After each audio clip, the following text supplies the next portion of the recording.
오늘 우리에게 주시는 하나님의 말씀은 신약성경 빌립보서 1장 12절로부터 21절까지 말씀이 되겠습니다.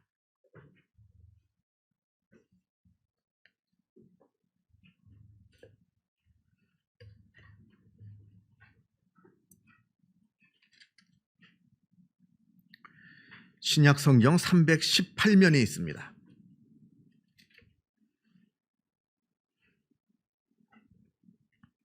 빌립보서 1장 12절로부터 21절까지 말씀을 봉독합니다. 이 계시의 말씀을 봉독할 때에 살아계신 하나님의 음성을 다 함께 들으실 수 있기를 바랍니다. 형제들아, 내가 당한 일이 도리어 복음 전파의 진전이 된 줄을 너희가 알기를 원하노라. 이러므로 나의 매임이 그리스도 안에서 모든 시위대 안과 그 밖의 모든 사람에게 나타났으니 형제 중 다수가 나의 매임으로 말미암아 주 안에서 신뢰함으로 겁없이 하나님의 말씀을 더욱 담대히 전하게 되었느니라.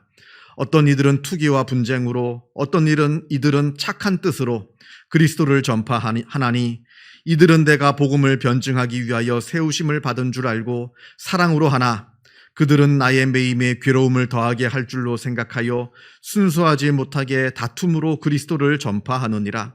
그러면 무엇이냐? 거칠애로 하나 참으로 하나 무슨 방도로 하든지 전파되는 것은 그리스도니 이로써 나는 기뻐하고 또한 기뻐하리라. 이것이 너희의 간구와 예수 그리스도의 성령의 도우심으로 나를 구원에 이르게 할 줄을 나는 아는 고로 나의 간절한 기대와 소망을 따라 아무 일에든지 부끄러워하지 아니하고 지금도 전과 같이 온전히 담대하여 살든지 죽든지 내 몸에서 그리스도가 존귀하게 되게 하려 하나니 이는 내게 사는 것이 그리스도니 죽는 것도 유익함이라. 아멘. 신약성경 요한복음 3장에 이런 이야기가 나옵니다. 예수님께서 하나님의 말씀을 가르치시면서 사람들에게 세례를 베풀어 주실 때의 일입니다. 그런데 이때는 세례 요한이 아직 감옥에 갇히기 전이라 세례 요한도 자유로운 몸으로 사람들에게 하나님의 말씀을 전하면서 또한 세례를 베풀고 있었습니다. 그러니까 예수님도 세례를 베풀고 계셨고 또 동시에 세례 요한도 세례를 베풀고 있었던 겁니다. 그것도 서로 가까운 지역에서. 서로 멀리 떨어져서 따로 세례를 베풀고 또 이곳에서 세례를 베풀면 아무 문제가 되지 않습니다만 둘 다 요단강 근처에서 그것도 서로 아주 가까운 곳에서 세례를 베풀고 있는 겁니다. 두 분이. 이때 사람들이 전부 다 세례 요한이 아니라 예수님께로 몰려갔다 합니다. 이 모습을 보고 속이 상한 세례 요한의 제자가 자기 선생님인 세례 요한에게 와서 이 일을 말씀을 드립니다. 전에 선생님께서 말씀하셨던 예수라는 분이 세례를 베풀자 사람들이 다 그에게로 가고 있습니다. 속이 상했던 거죠. 굳이 선후를 따지자면 세례 요한이 먼저입니다.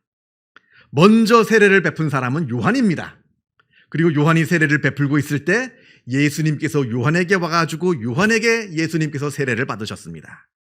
굳이 따지자면 요한이 원조죠. 오리지널입니다.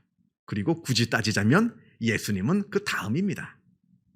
그런데도 사람들이 요한을 버리고 다 예수님께로 몰려가는 것이 제자된 입장에서는 참 그게 마음이 아팠던 모양입니다. 그래서 이 사실을 선생님인 세례 요한에게 말씀을 드리고 있는 겁니다. 그러자 그 말을 가만히 듣던 세례 요한이 이렇게 대답합니다.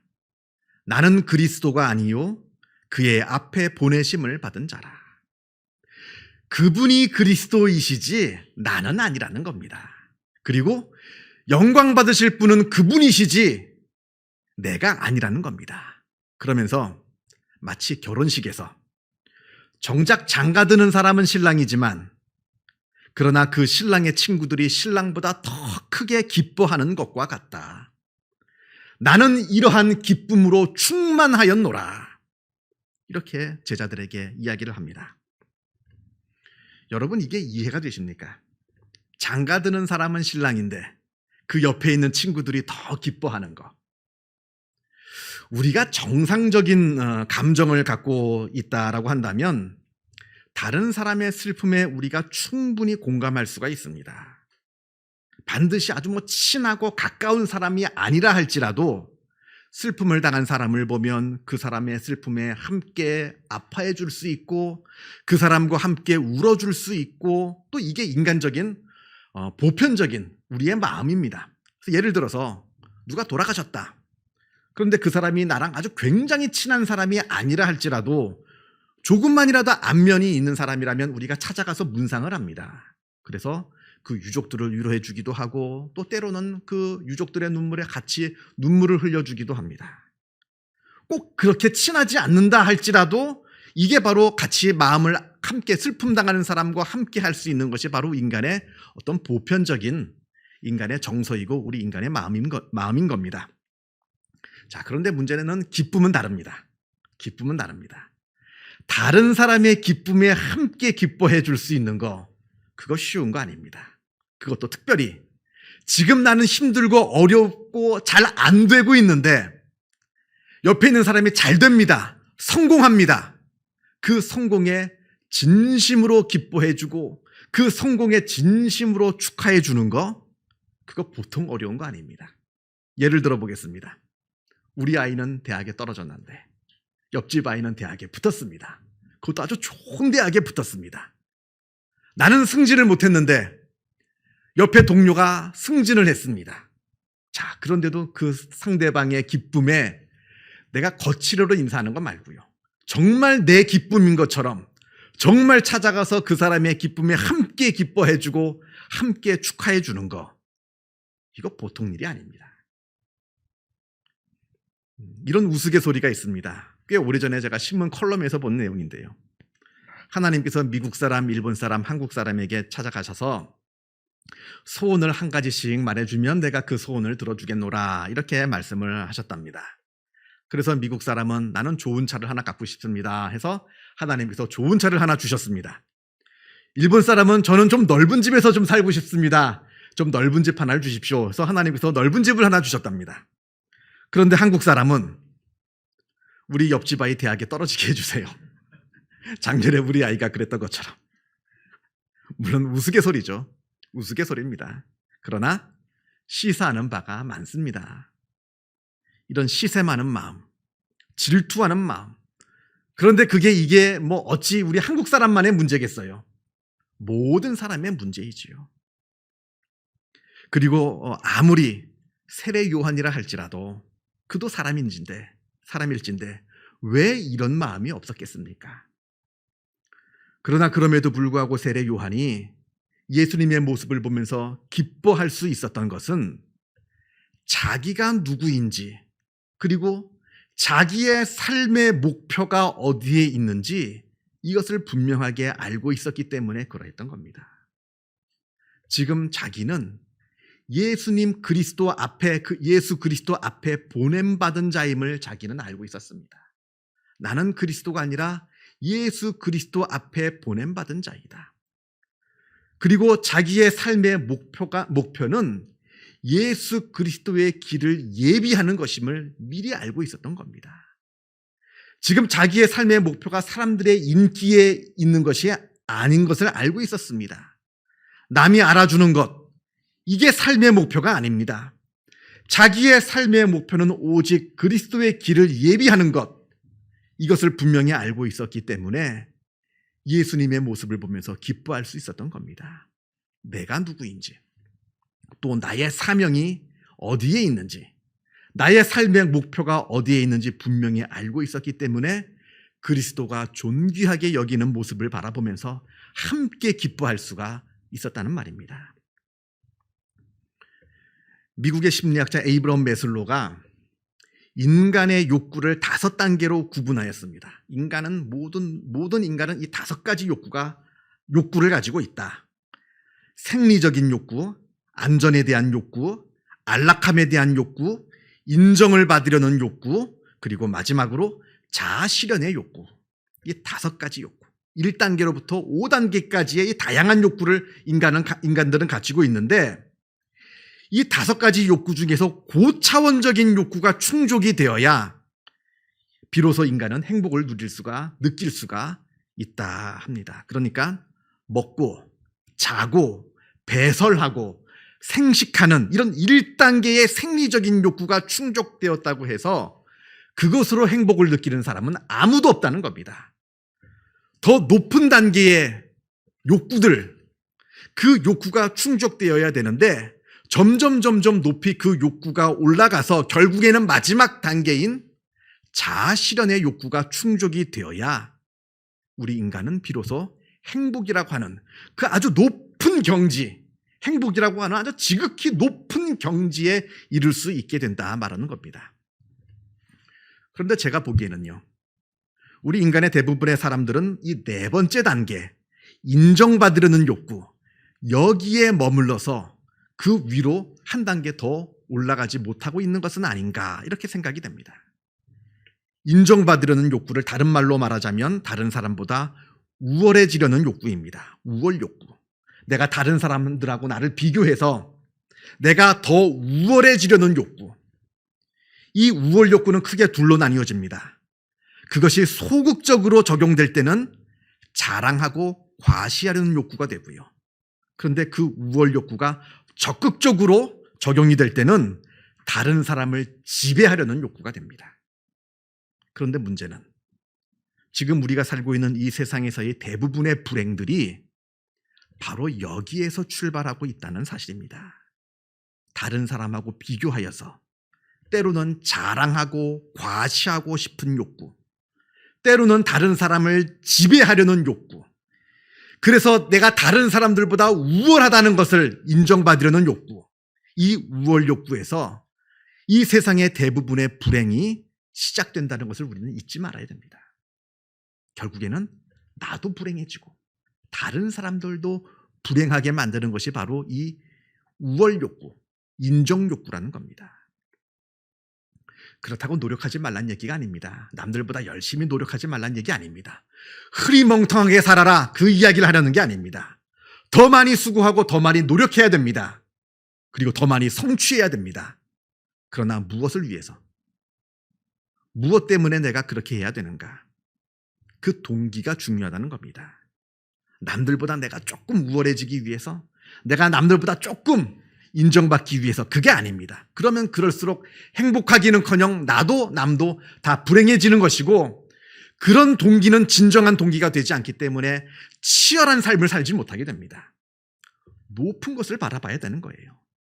나 자신을 발견해야 되는 겁니다. 나의 삶의 목적이 어디에 있는지 그것을 아는 사람만이 더 치열하게 사는 것이고 더 적극적으로 살아갈 수 있는 것이고 더 많은 것을 성취할 수가 있게 되는 겁니다. 그래서 싸움이란, 인생이란 다른 사람과의 싸움이 아닙니다. 내가 나와 싸우는 것이지. 그런 사람만이 진정한 성취를 이루는 것이고 진정한 행복을 누리게 되는 것이다 하는 것을 우리가 늘 잊지 말아야 합니다. 오늘 본문을 보겠습니다. 오늘 본문 빌립보서는 바울이 감옥에서 쓴 옥중 서신입니다. 학자들마다 조금 이견은 있습니다만 저는 이 바울이 지금 로마 감옥에서 순교당하기 직전에 쓴 서신이라 봅니다. 지금 바울이 로마 감옥에 갇혀 있습니다. 이제 사형 집행이 얼마 남지 않았다 하는 것을 바울도 이미 직감하고 있습니다. 이 빌립보서를 쭉 읽어보면 그 뉘앙스들을 우리가 이제 발견하게 됩니다. 그래서 바울을 사랑하는 빌립보 교인들이 걱정이 이만저만이 아닙니다. 바울을 놓고 열심히 기도하면서 걱정하고 있습니다. 그런데 정작 바울은 태연하게 빌립보 교인들을 오히려 위로해 주고 있습니다. 12절을 보겠습니다. 형제들아, 내가 당한 일이 도리어 복음 전파의 진전이 된 줄을 너희가 알기를 원하노라. 빌립보 교인들은 바울이 지금 감옥에 갇힌 것을 놓고 걱정하고 염려하고 있지만 바울은 이렇게 말합니다. 아니다. 오히려 내가 감옥에 갇힌 것이 더 다행이다. 이렇게 말합니다. 왜냐하면 내가 감옥에 갇힌 일로 말미암아 복음이 더 왕성하게 증거되고 있기 때문에 그러하다. 이렇게 말합니다. 먼저는 바울이 다른 곳도 아니고 로마 감옥에 갇혀 있기 때문에 그러합니다. 그 덕분에 로마, 다른 시골 감옥이 아니라 로마 제국의 중심인 로마 감옥에 갇혀 있는 덕분에 로마 군인들을 만나게 됩니다. 그들에게 복음을 증거하게 됩니다. 또 로마에 살고 있는 높은 지위를 갖고 있는 사람들도 만나게 됩니다. 그들에게 복음을 증거할 수가 있는 기회를 얻게 됩니다. 그래서 오히려 다행이라 이렇게 말합니다. 또 다른 이유는 14절에 나옵니다. 형제 중 다수가 나의 매임으로 말미암아 주 안에서 신뢰함으로 겁없이 하나님의 말씀을 더욱 담대하게 전하게 되었느니라. 바울이 지금 감옥에 갇힌 것을 보고 사람들이 더욱더 용기를 내서 복음을 증거하고 있다는 겁니다. 예전에는 바울 혼자 열심히 돌아다니면서 한 명이 열심히 돌아다니면서 복음을 전했다고 한다면 지금은 바울이 감옥에 갇힌 것을 보면서 사람들이 자극을 받아가지고 수십 명, 수백 명이 바울처럼 열심히 복음을 전하고 있다는 겁니다. 그러니까 복음이 더 많이 전도되고 있는 거죠. 그러니까 이게 오히려 다행이다 이렇게 말하고 있는 겁니다. 그런데 15절이 중요합니다. 그런데 그 중에는 정말 선한 의도에서 열심히 복음을 증거하는 사람도 있지만 그런데 그 중에 개중은 잘못된 동기에서 바울과 경쟁하려고 그 못된 동기를 가지고 복음을 증거하는 사람도 있다 이렇게 말합니다. 어떤 이들은 투기와 분쟁으로 어떤 이들은 착한 뜻으로 그리스도를 전파하니 이 말이 바로 그 뜻입니다. 평소 바울과 라이벌 구도를 갖고 있는 사람들 왜 그때라고 그런 게 없었겠어요? 평소 바울과 라이벌 구도를 갖고 있으면서 바울에 대해서 시기심을 품고 있던 사람들이 바울이 지금 감옥에 갇힌 것을 보면서 너무 좋아하는 거예요. 너무나 기뻐서 바울이 저러고 감옥에 갇혀 있는 동안에 내가 열심히 전도해서 내가 바울보다 더 우월한 위치에 올라가야겠다. 내가 더 바울보다 더 많이 유명해지고 내가 바울보다 더 우월해지고 내가 바울보다 더 영향력 있는 사람이 되어야겠다 하면서 전도하는 사람들이 있다 하는 그 말입니다. 그래서 17절 그들은 나의 매임에 괴로움을 더하게 할 줄로 생각하여 순수하지 못하게 다툼으로 그리스도를 전파하느니라. 그렇게 되면 바울이 속상할 거 아니냐? 바울이 감옥에서 내 소식을 들으면 바울이 얼마나 속상하고 얼마나 괴로울까? 그 생각만 해도 너무 기분이 좋다. 너무 쌤통이다. 하면서 열심히 지금 복음을 전하고 있는 사람들이 있더라 하는 말입니다. 그런데 18절 그러면 무엇이냐? 거칠애로 하나 참으로 하나 무슨 방도로 하든지 전파되는 것은 그리스도니 이로써 나는 기뻐하고 또한 기뻐하리라. 어차피 나는 상관없다는 겁니다. 저들이 순수한 마음에서 복음을 전하던 아니면 나를 이기고자 아주 못된 마음에서 전도를 하던 어차피 전도되는 것은 그리스도인데 그것으로 나는 기뻐한다는 겁니다. 나는 기뻐하고 또한 기뻐하리라. 여러분, 이게 바로 앞에서 나온 자아 성취의 욕구를 지닌 사람의 전형적인 모습인 겁니다. 그 생각하는 차원이 다릅니다. 그 바라보는 시각의 차원이 완전히 다릅니다. 자기가 달려갈 길이 무엇인지 분명하게 알고 있습니다. 분명한 자기의 삶의 목표가 있습니다. 분명한 비전을 갖고 있습니다. 남들보다 조금 더 유명한 사람, 남들보다 조금 더 돈 많이 버는 사람, 이런 시시한 게 목표가 아닙니다. 다른 사람들하고 비교하면서 그것에 울고 웃고 그런 어리석은 모습이 아니라 그것으로 자기의 그런 아주 어리석은 모습으로 자기의 인생을 낭비하는 것이 아니라 내가 누구인지, 나는 과연 누구인지, 그리고 나의 삶의 목표가 어디에 있는지, 그리고 내가 달려갈 길이 어디에 있는지 분명히 알아서 그곳으로만 한눈 팔지 않고 달려갈 수 있게 되는 겁니다. 자아 성취의 욕구를 갖고 있는 사람이 이러한 삶을 산다는 겁니다. 탈무드에 이런 말이 있습니다. 성공한 사람의 주머니에는 꿈이 있지만 실패한 사람의 주머니에는 욕심이 있다. 이렇게 말합니다. 자기의 내가 누구인지, 내가 정체성을 깨닫고 자기의 인생의 분명한 목표를 가지고 그 목표를 향해 살아간 그 사람이 바로 성공한 사람이라는 것입니다. 그러나 반대로 내가 누구인지 알지 못합니다. 내 정체성을 알지 못합니다. 내 인생의 목표가 없습니다. 그저 눈앞에 있는 욕심을 따라서 눈이 어두워서 이리 갔다 저리 갔다. 어떨 때는 이곳으로 달려가고 어떨 때는 저쪽으로 달려가고 이리저리 눈앞에 있는 이익만 쫓다가 자기의 인생을 허비해버린 사람. 이 사람이 바로 실패한 사람이 되는 겁니다. 자, 그렇다면 우리가 무엇에 우리의 인생의 목표를 삼아야 되느냐? 답은 간단합니다. 높은 곳을 바라보는 겁니다. 답은 높은 곳에 있습니다. 답은 이 앞에 있는 내 땅, 내 주변에 있는 아래에 있는 것이 아니라 답은 저 높은 곳에 있다는 겁니다. 지금 서점에 가보시면 인생의 답은 내 안에 있다 하는 책이 있습니다. 그 책에 재미있는 내용이 있어서 한 토막을 여러분께 소개해 드리는데 그 책에 이런 내용이 나옵니다. 진짜 소중한 것은 돈으로 살 수 없다 합니다. 돈으로 집을 살 수는 있지만 가정은 살 수 없다 합니다. 돈으로 침대를 살 수는 있지만 잠을 살 수는 없다 합니다. 돈으로 책을 살 수는 있지만 지혜를 살 수 없고요. 돈으로 시계를 살 수 있지만 시간을 살 수는 없다 합니다. 돈으로 음식을 살 수 있지만 식욕을 살 수는 없고요. 돈으로 환심을 살 수 있지만 사랑을 살 수 없다 합니다. 무엇보다 돈으로 쾌락을 살 수는 있지만 행복을 살 수는 없다 합니다. 여러분은 어디서 행복을 찾고 계십니까? 어디에서 진정한 기쁨을 찾고 계십니까? 오늘 우리가 빌립보서 1장을 보았는데요. 그보다 조금 뒤에 있는 3장에 바울이 이렇게 말합니다. 내 주 그리스도 예수를 아는 지식이 가장 고상하다. 이렇게 말합니다. 바울이 그걸 바라본 겁니다. 그걸 바라보니까 내가 누구인지 자기 정체성을 발견하게 됩니다. 그 높은 곳을 바라보니까 자기가 달려갈 인생의 목표가 보입니다.